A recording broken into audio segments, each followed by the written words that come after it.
Hi, welcome to the show. I am Suzanne Lynn, and I'm so excited to introduce you to my next guest because if you've ever been in a situation where you have relied on hospice to care for a loved one, you understand everything that goes into it and the importance of not just how they're helping families, but actually how they're there for the whole community. So we welcome Kristina Rose from Cornerstone Hospice. We're Mhm. glad that you're here today. Hi, thank you for having me. Joy to be here. Absolutely. And we're so glad to have you here because whether you've had someone that's gone through hospice and taken those steps and had to say goodbye in that way, or maybe you know of someone or you're anticipating it, there's so much information that you get to share about the benefits of being part of something like Cornerstone, right?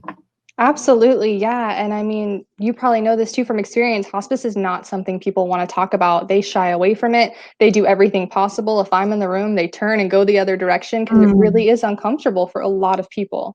yeah. Well, hospice is when you hear that word, you go, "Oh, I'm sorry." It's the Hmm. final.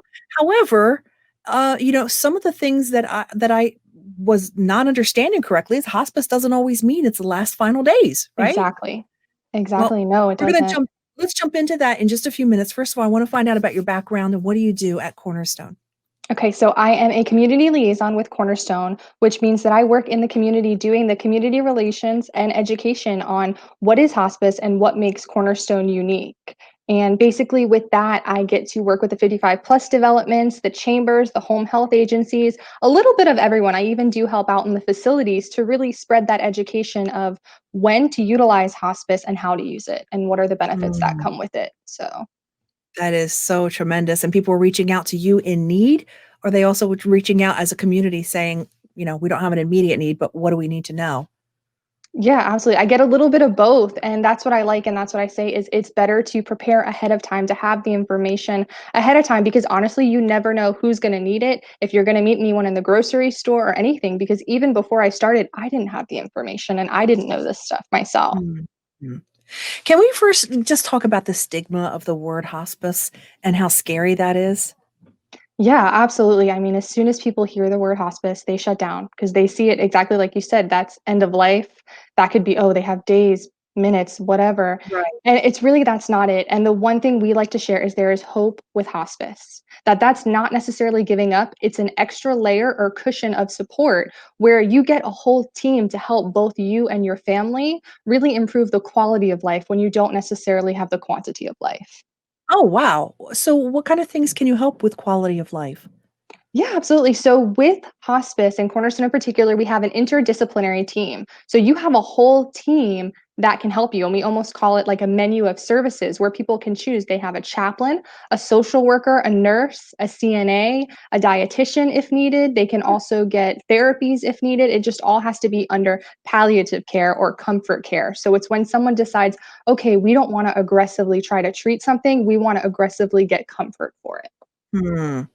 So, like you said, it's kinda à la carte. You can go, "Look, we don't need the dietary needs, but I really could use some spouse help," for example, and, care and, knowing what to expect and what questions do I even ask? I've never been through this before, right? Yeah, and our social workers are able to help with that because they see families in crisis mode and families that have been planning ahead for years. So it's really just being able to give that individualized care for both patients and families and meet them exactly where they're at.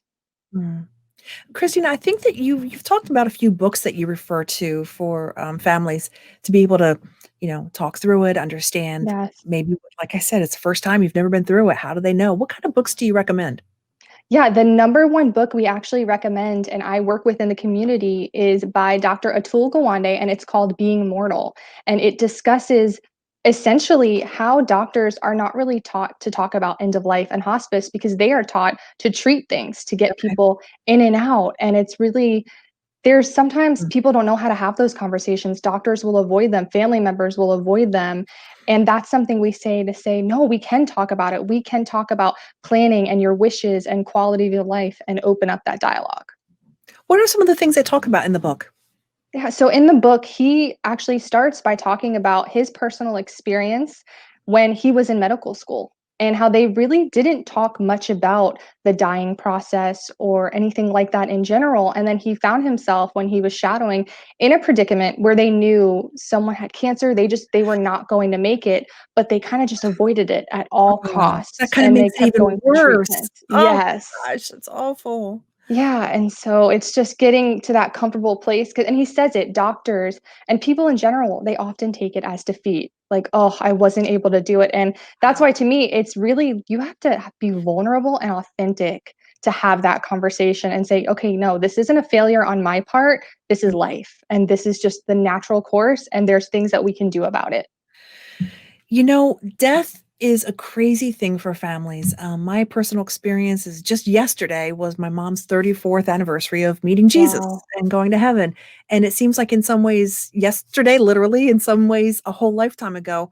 But I remember being 19 years old and standing by her bed. And she said, well, the doctor, because she called all the family together and she said, we have something we want to tell you. And then she said, the doctors say that I may die.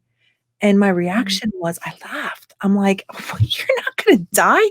You're in the hospital." I'm getting emotional thinking about it, but Yeah, you're in the yeah. hospital. It's just where you need to be. You're oh my gosh, you're not gonna die, you know? And 3 days later, she passed. I mean, so talking about it, not talking about it's not gonna keep it from happening. And it's here Mhm. it is 34 years later, and I just remember standing right by her bed, and I'm so thankful for the workers that we had, you know, because I was ill-equipped emotionally and Yeah. physically. Yeah, and that's it, being able to meet each person where they're at and giving them that education and not letting them shut down, but kind of saying, "This is what's going on. This is how we can help. This is how Cornerstone Hospice can help," and just kind of leading them through it. And so many people are thankful. And the number one thing we hear is, "I wish I would have known about this sooner," because so many people deal with caregiver burnout. Mm.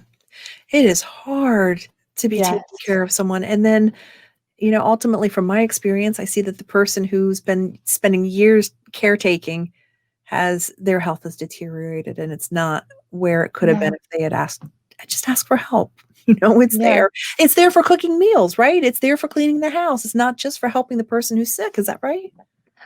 Yeah, so I mean, there are private duty companies that you can call in for that, but more of our CNAs, they'll basically help out with the bathing, the activities of daily Mhm. living, eating, things like that, and it's as needed. So we like to do that individualized care for what people need, and also, pull on resources in the community. And we have our volunteers that also help out a lot because it's more than just sitting with someone. Our volunteers do so much. Mm.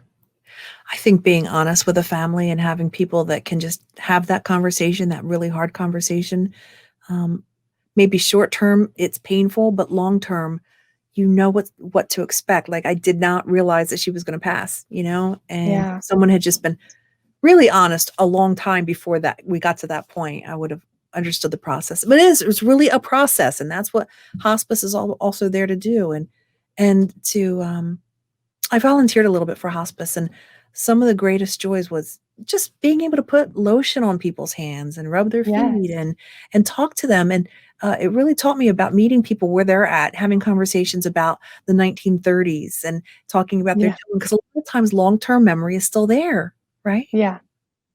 Yeah, and we do say that, and that's one thing I've learned even in my experience, every hospice patient is different. Mm, Some are ambulatory, some aren't. Some are very coherent, some aren't. And it's just being able to meet each person individually. And it's that whole thing. We have different programs where we honor veterans.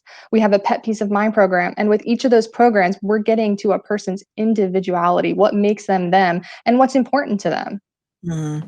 Somebody was just saying, because she's caring for both her parents, that, they really need to get hospice brought in because the situation of them passing with hospice there or without hospice there is a whole different situation.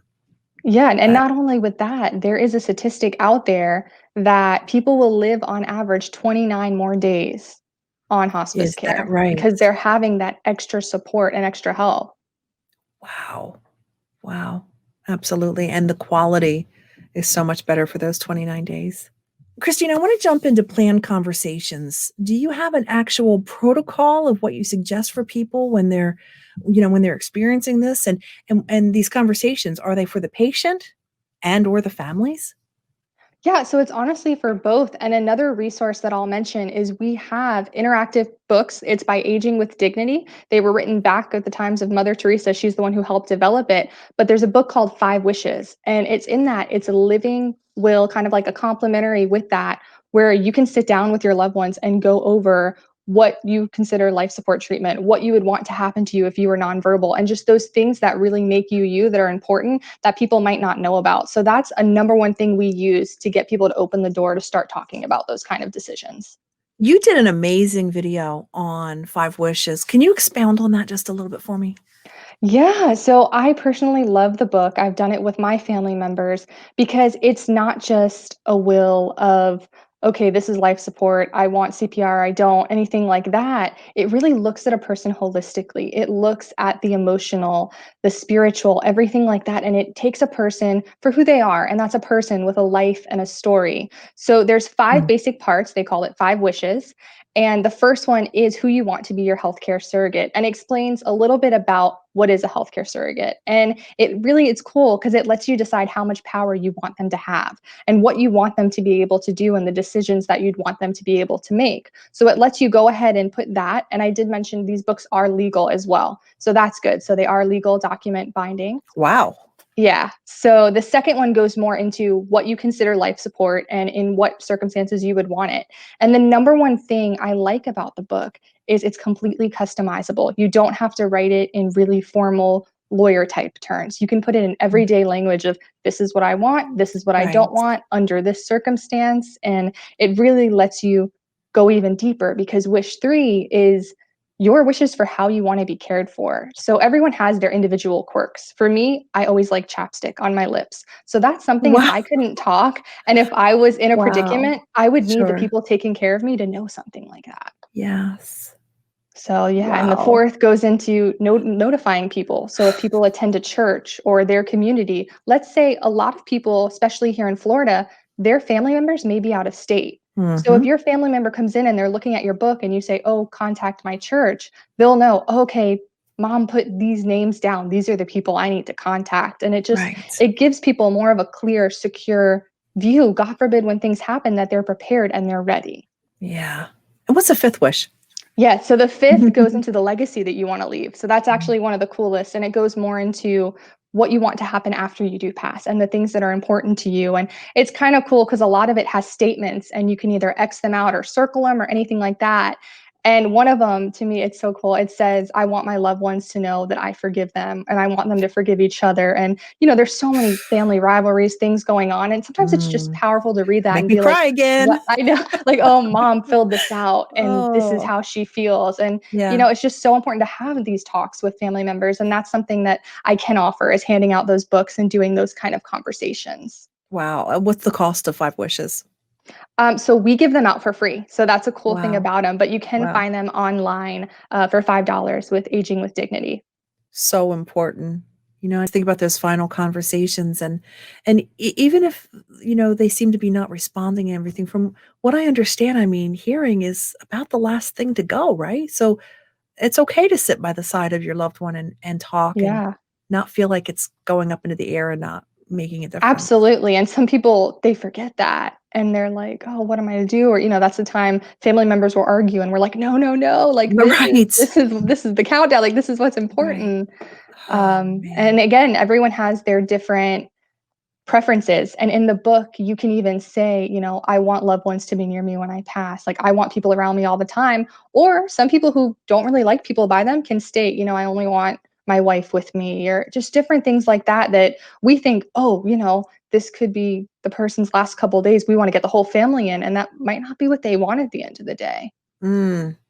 How has COVID played into this? What type of restrictions or not restrictions, as long as it's family, what's the situation with that? Yeah, so it's definitely affected the hospice world.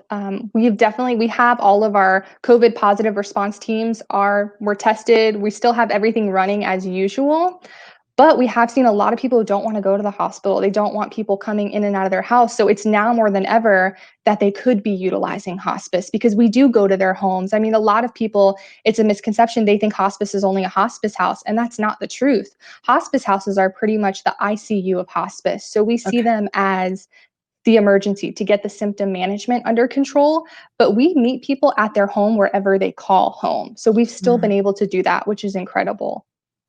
What kind of things, when you're talking about coming into the home, can hospice have brought in that helps for comfort for the patient and also for the caregiver?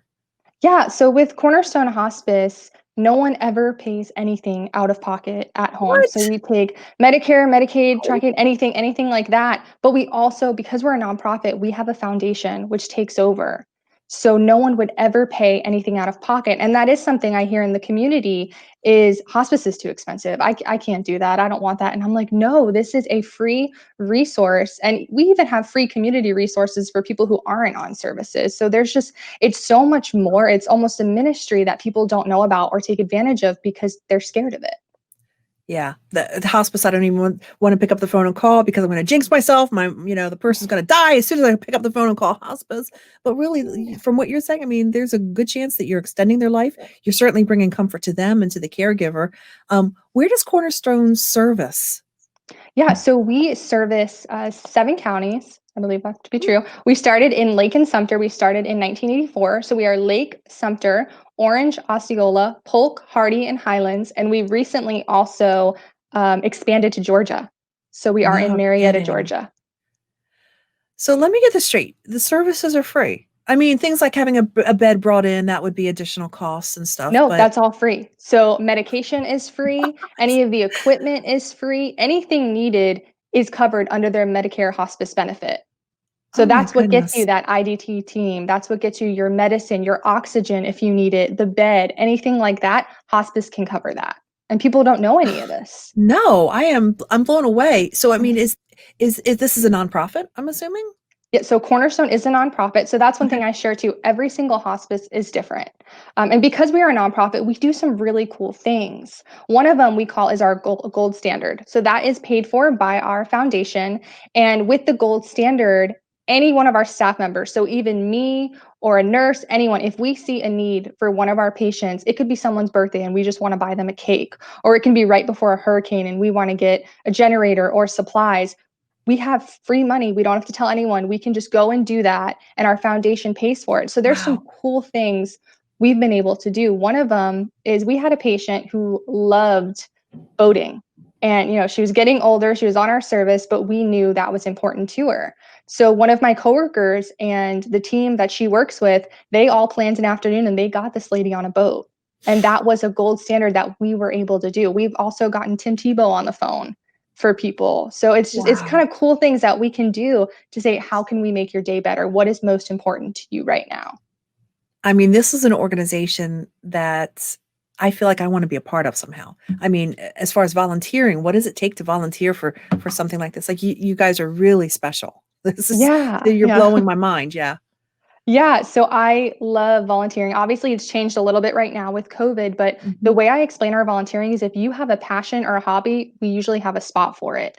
Mm. So we have the people who are typically in the hospice houses cooking and whatnot. That's kind of on hold right now with COVID. But Sure. we have a pet peace of mind program. So with that, for our family members who can no longer take care of their pets, and for a lot of people, their pet, Oh, that is their family it's your member. family. Sure. We have people who will come walk, who will come bathe, who will Ah, feed the animals. We also have my brain's going. A Bear in Mind program where we sew teddy bears off of loved ones' clothes. So we always need oh, volunteers to sew those teddy bears. We have volunteers that will do our bereavement phone calls. We have volunteers that can literally help out anywhere doing anything, whether it's office work, if it's the vigil for, the middle of the night when it's kind of getting to the last and you just want to read Bible verses over someone or anything like mm. that. Whatever people are comfortable with, we usually have a volunteer position for. And our You're, veteran program is huge. well, let's talk about that a little bit. Yeah, so we are part of the We Honor Veterans. We are 4-star accredited. So with that, we train our whole staff that veterans die differently. There's PTSD, there's a whole different life experience. And because of that, they die differently. So one example they told me when I started is we had a man who was in war, and this was close, he was on our care. And back when he was in war, he was trapped in a submarine. So that's a memory that he has. And because of where he was in his disease progress, his family had him in a dark room in the air conditioning but because of his PTSD, he felt like he was back there. So he was agitated, his symptoms were out of control. Our team was able to come in, figure out that was the reason, and remove him and put him in a family room with lots of sun around him. And it Oh, made that wow. much of a difference. Unbelievable. Yeah, and we So, also Chris, honor them as well. that is such a beautiful thing. You had talked just a few minutes ago about Bible verses, and Cornerstone is a faith-based organization. Is that right?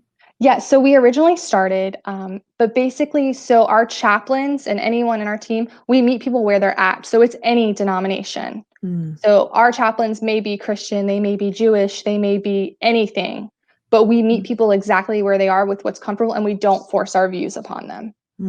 that's good to hear. What are some myths that people say to you that you go, no, no, besides the free, which just kind of Yeah. completely rocked my world?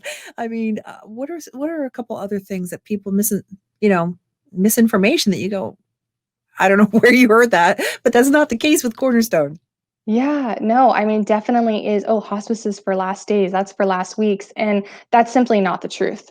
Mm, With the hospice Medicare benefit, yes, we say the 6 month or less prognosis, but it can actually be up to a year. And it's a set of criteria that people have to have in order to meet eligibility. So that could be not only the disease prognosis, but if they're losing weight, if they're not eating, if they're having problems with their activities of daily living. So something like being able to go to the bathroom or walk to the mailbox and different things like that. People don't realize, oh, I can also get on and off hospice as needed. So once you're on, you're not on for life. oh, And that's wow. a huge misconception because a lot of people feel like, oh, once I'm on, I'm a goner. And I'm like, that's Sure, not true. sure. There's people who graduate from hospice, and it's kind of cool to be able Oh, to that's say that. great. Yeah, that's Um, awesome. I who will love end up that. just going to home health because sometimes people needed their oxygen covered. They just needed the supplies and then their body will regulate themselves. So it's like every body's different. So you got to try it and you're not always stuck on hospice. It's You're just an so experience. knowledgeable, Christina. You have just such great information. Like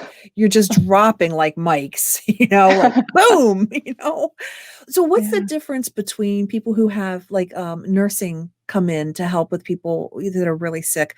What's a nurse service look like opposed to hospice service? What if they already have a nurse? Are they allowed to have hospice also? Like how does that work?